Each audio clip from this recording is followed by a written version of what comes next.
ನೋಡಿ ಉಳಿದಿರೋ ಮುದ್ದೆನಲ್ಲಿ ನಾವು ಹಪ್ಳನ ಯಾವ ರೀತಿ ಮಾಡ್ಬೋದು, ರಾಗಿ ಹಪ್ಳ ಅಂತ ತೋರಿಸ್ತೀನಿ. ಪ್ರತಿಯೊಬ್ಬರ ಮನೆಗೂ ಅಳತೆ ಕರೆಕ್ಟಾಗಿ ಹಪ್ಳ ಇದು ಮುದ್ದೆ ಮಾಡ್ಕೊಳಕ್ಕಾಗಲ್ಲ, ಒಂದೊಂದು ಸಲ ಉಳಿದು ಬಿಡುತ್ತೆ, ಒಬ್ರೊಬ್ರು ತಿನ್ನಲ್ಲ. ಹಪ್ಳ ಈ ಮುದ್ದೆನ ಮತ್ತೆ ವೇಸ್ಟ್ ಮಾಡೋದು ಬೇಡ, ಅದರಲ್ಲಿ ನಾನು ಹಪ್ಳ ಮಾಡಿ ತೋರಿಸ್ತೀನಿ ನೋಡಿ. ಇದನ್ನು ಈಗ ಇದು ಮಾಡ್ಕೊತೀನಿ. ಸ್ವಲ್ಪ ಬೇಕಾದರೆ ಕೈಗೆ ನೀರು ಹಾಕ್ಕೊಳ್ಳಿ ಅಂತ ಈ ಥರ ಮಾಡ್ಕೊತೀನಿ. ಕೈಗೆ ನೀರು ಹಾಕ್ಕೊಂಡಾಗ ನೋಡಿ ಹಿಂಗೆ ಮಸಿಬೇಕು. ಇಲ್ಲಿ ಸ್ವಲ್ಪ ನಾನು ಇದಕ್ಕೆ ತಕ್ಕನಾಗಿ ಉಪ್ಪು ಹಾಕೋತೀನಿ, ಇಷ್ಟು ಉಪ್ಪು ಹಾಕೋತೀನಿ ಸಾಕು. ಇಷ್ಟು ಉಪ್ಪು ಹಾಕ್ಕೊಂಡು ಚೆನ್ನಾಗಿ ನಾದ್ಕೋಬೇಕು. ಇದು ವೇಸ್ಟ್ ಆಗಲ್ಲ, ಎಷ್ಟು ಚೆನ್ನಾಗಾಗುತ್ತೆ ಅಂತ ಹಪ್ಳ ಇದ್ರದ್ದು ನೋಡಿ.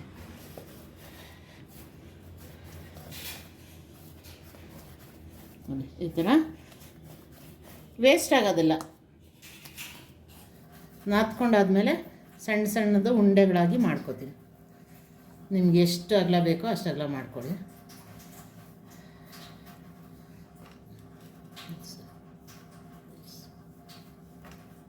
ಹಪ್ಳದ್ದು ಇದರಲ್ಲಿ ಮೆಷಿನಲ್ಲಿ ಇಟ್ಕೋತೀನಿ ಒಂದೊಂದೇ ಕರೆಕ್ಟಾಗಿ. ಈ ಹಾಳೆ ತಗೊಂಡು ಇದನ್ನು ಮಡ್ಚಿಬಿಟ್ಟು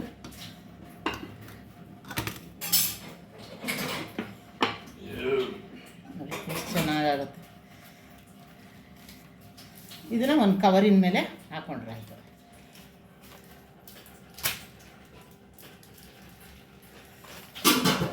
ನೋಡಿ ಎಷ್ಟು ಚೆನ್ನಾಗಿದೆ.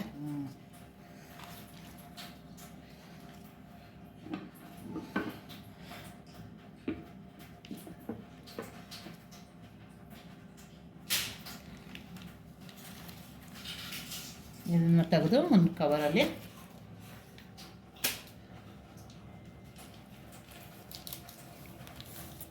ಈ ಥರ ಮಾಡಿಕೊಂಡು ತಣ್ಣಗೆ ಇದರಲ್ಲಿ ಬಿಸಿಲಲ್ಲಿ ಡೈರೆಕ್ಟಾಗಿ ಹಾಕ್ಬಾರ್ದು. ಎಲ್ಲರೂ ನೆರಳಲ್ಲಿ ಹಾಕಿಟ್ಕೊಂಡು ಬೆಳಗ್ಗೆಗೆ ಆಚೆ ಹಾಕಿದ್ರೆ ಆಯಿತು, ಒಣಕೊಂಡ್ರೆ ಇದು ಒಳ್ಳೆ ಪಾಪಡ್ ಆಯ್ತದೆ. ತುಂಬ ಟೇಸ್ಟಿ ಮತ್ತು ಹೆಲ್ತಿ, ಯಾವುದೂ ಎಸೆಯಂಗೆ ಇಲ್ಲ. ಇದರಲ್ಲೂ ನಾವು ಹಪ್ಪಳ ಮಾಡಿಟ್ಕೋಬೋದು ಅಂತ ಒಂದು ಎಕ್ಸಾಂಪಲು ನೋಡಿ. ಮಿಕ್ಕಿರೋ ಮುದ್ದಲ್ಲಿ ಮಾಡಿರೋ ಹಪ್ಪಳ ಈ ರೀತಿ ಒಣಗಿ ಇಷ್ಟು ತೆಳುವಾಗಿ ಬಂದಿದೆ ನೋಡಿ. ಇದನ್ನು ಎಣ್ಣೆಗೆ ಹಾಕ್ತೀನಿ ನೋಡಿ. ಈಗ ಕಾದಿರೋ ಎಣ್ಣೆಗೆ ಹಾಕಬೇಕು.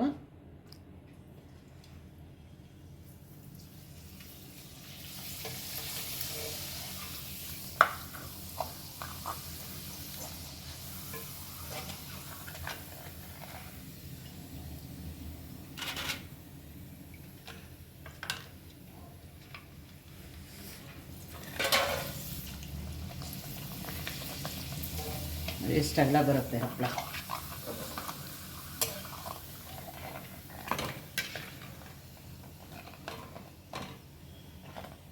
ಇಷ್ಟಲ್ಲ, ಯಾವುದು ವೇಸ್ಟ್ ಆಗಲ್ಲ. ಮುದ್ದೆನ ಅವತ್ತೇ ಮಾಡಿಬಿಡ್ಬೋದು, ಬೆಳಗ್ಗೆ ಇಟ್ಕೊಂಡ್ರು ಪರವಾಗಿಲ್ಲ, ಚೆನ್ನಾಗಿರುತ್ತೆ.